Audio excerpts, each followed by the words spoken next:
et on a bien intégré les éléments germaniques parce qu'ils sont chrétiens.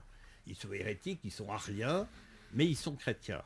Et la fin de l'Antiquité tardive, c'est finalement lorsque l'islam a coupé l'Europe en deux.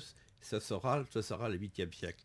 Et la difficulté que nous avons aujourd'hui, c'est l'intégration de l'islam. C'est la menace de peuples venant du Sud, mais qui ne pratiquent pas la même religion que nous. C'est la différence essentielle avec les grandes invasions du 5e siècle. Mais c'est ce qu'on vit aujourd'hui aussi ? C'est ce qu'on vit aujourd'hui complètement, période de transition qui donnera naissance, je le pense, à un monde nouveau qui se cherche. L'indignation peut être une forme de cette recherche.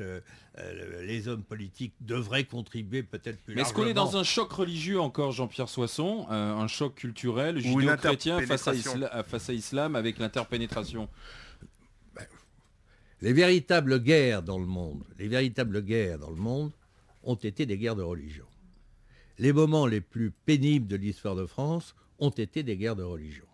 Et nous assistons à l'heure actuelle, en Afrique et tout autour de la Méditerranée, à des guerres de religion. Quand les chrétiens d'Orient sont massacrés, c'est une guerre de religion. Enfin, la Seconde Guerre mondiale, c'était pas une guerre de religion, et c'était entre chrétiens.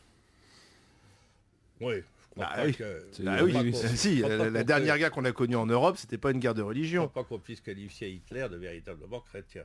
Non, enfin, les nazis n'étaient pas, me semble-t-il, des chrétiens. C'est vrai que c'est Saint-Germain d'Auxerre. Mais vous avez les juifs qui ont été exterminés, et là c'était vraiment aussi une guerre de religion.